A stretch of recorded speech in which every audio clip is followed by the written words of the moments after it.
Hello everyone, आज हम इस वीडियो में प्रीपोजिशंस, सिंस, फॉर और फ्रॉम का यूज से के सेंस के लिए करना सीखेंगे। इन तीनों प्रीपोजिशंस से समय का बोध होता है। समय से इस सेंस के लिए हम इन तीनों प्रीपोजिशंस का यूज करना सीखेंगे। तो सबसे पहले हम देखते हैं सिंस। सिंस का यूज पॉइंट ऑफ टाइम, निश्चित समय के लिए किया जाता है, जबकि फॉर का यूज पीरियड ऑफ टाइम, अनिश्चित समय के लिए किया जाता है। तो इसके लिए हमें जानना होगा कि कौन कौन सा जो टाइम है वो निश्चित समय के अंतर्गत आता है और कौन सा अनिश्चित। वैसे हम जब टेंस पढ़े तो ये हम पढ़ चुके हैं सिंस कौन सा टाइम होता है और फॉर पीरियड ऑफ टाइम कौन सा होता है। फिर भी एक बहुत ही जल्दी हम बता देते हैं आपको कि पॉइंट ऑफ टाइम कौन कौन सा टाइम होता है। तो देखिए, मॉर्निंग, इवनिंग, नाइट, ओ क्लॉक मतलब बजे, इतने बजे। नेम ऑफ डे, दिनों के नाम। मंथ, मंथ्स नेम, महीनों के नाम। ईयर, ईयर का नाम। एंड बर्थडे, डेथ डे, मृत्यु का दिन, जन्मदिन, marriage day, arrival time, departure time, festival, कोई भी फेस्टिवल का नाम, और इवेंट, कोई भी इवेंट, घटनाएं, ये जो है पॉइंट ऑफ टाइम के अंतर्गत आता है। पीरियड ऑफ टाइम, अनिश्चित समय क्या होता है? Second, minute, hour, day, week, month, year with number के पहले या ये कोई संख्या के साथ आए। For example 30 seconds, 15 minutes, 2 hours, 3 days, 4 weeks, 7 months, 2 years.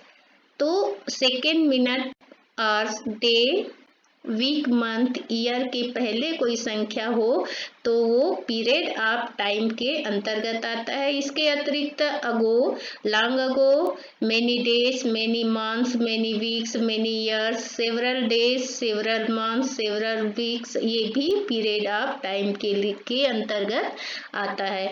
जब हम टेंस पढ़े तब हमने वहाँ देखा कि सिंस और फॉर का जो यूज है परफेक्ट और परफेक्ट कंटिन्यूअस टेंस में किया जाता है। कहाँ पर किया जाता है? किस टेंस में? Perfect and perfect continuous tense में सिंस और फॉर का प्रयोग किया जाता है। हमारा थर्ड प्रेपोजिशन है फ्रॉम। फ्रॉम का use point of time means निश्चित समय के लिए फ्रॉम का यूज किया जाता है। तो हमारे पास दो हो गए पॉइंट ऑफ टाइम के लिए, दो प्रेपोजिशंस हो गए, सिंस और फ्रॉम। तो हम कैसे डिफरेंशिएट करेंगे, कैसे अंतर करेंगे, कैसे जानेंगे कि कहाँ पर सिंस का प्रयोग करेंगे और कहाँ पर फ्रॉम का, क्योंकि दोनों ही पॉइंट ऑफ टाइम के लिए यूज किया जाता है। तो फर्स्ट इसका अंतर है कि सिंस का प्रयोग परफेक्ट और परफेक्ट कंटिन्यूअस टेंस में होता है, जबकि फ्रॉम का यूज जो है वो सभी टेंसेस में किया जाता है। हमको ये ध्यान में रखना है। एग्जाम में जो क्वेश्चन है वो फिल इन द ब्लैंक्स के रूप में आता है। इसे हम एग्जाम्पल्स के थ्रू बहुत अच्छी तरह से समझ सकते हैं। फर्स्ट यहाँ पर देखें, एग्जाम्पल है, she has been dancing for 2 hours. यदि ये एग्जाम में आता है तो कैसे आएगा? She has been dancing dash, खाली स्थान रहेगा यहाँ पर 2 आवर्स। तो आपको देखना है कि ये 2 आवर्स जो है वो पीरियड ऑफ टाइम है कि पॉइंट ऑफ टाइम है। अभी हमने देखा कौन कौन से समय पीरियड ऑफ टाइम के लिए के अंतर्गत आता है और कौन सा समय जो है पॉइंट ऑफ टाइम के अंतर्गत आता है। तो 2 जो है वो पीरियड ऑफ टाइम है, अनिश्चित समय है, इसलिए यहाँ पर फॉर का यूज किया गया है। I have been teaching them dash, यहाँ पर एग्जाम में आएगा तो खाली स्थान के रूप में आएगा डैश मंडे। अब मंडे क्या है? पॉइंट ऑफ टाइम है, और पॉइंट ऑफ टाइम के लिए हमारे पास दो है, सिंस और फ्रॉम। तब इस कंडीशन में हम टेंस को देखेंगे। टेंस कौन सा है? तो यहाँ पर टेंस जो है वो परफेक्ट कंटिन्यूअस टेंस में है, इसलिए यहाँ पर सिंस आएगा।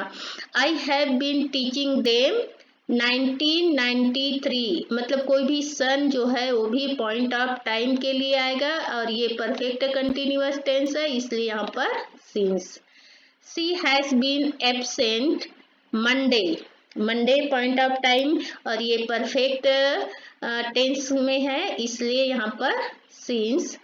शी हैज बीन डांसिंग, ये रिपीट हो गया है, for 2 hours. They have been playing cricket 4 days, 4 days जो है अनिश्चित समय है, इसलिए यहाँ पर for. Farmers work dash dawn to dusk, dawn to dusk, dawn मतलब होता है मॉर्निंग, डस्क मतलब इवनिंग। अब ये मॉर्निंग और इवनिंग को अभी मैंने पॉइंट ऑफ टाइम के अंतर्गत बताया है, तो फिर वही आप हमारे पास क्या होगा, सिंस और फ्रॉम। तो हम टेंस देखेंगे, ये जो है वो फार्मर्स वर्क, ये परफेक्ट और परफेक्ट कंटिन्यूअस टेंस नहीं है, इसलिए यहाँ पर सिंस नहीं आएगा, क्या आएगा, फ्रॉम आएगा। अब आपके लिए है होमवर्क, इसको सॉल्व करके आप कमेंट बॉक्स में जरूर पोस्ट करिएगा। आई होप आपको समझ में आ गया होगा कि सिंस, फॉर और फ्रॉम का यूज किस तरह से किया जाता है। Thank you.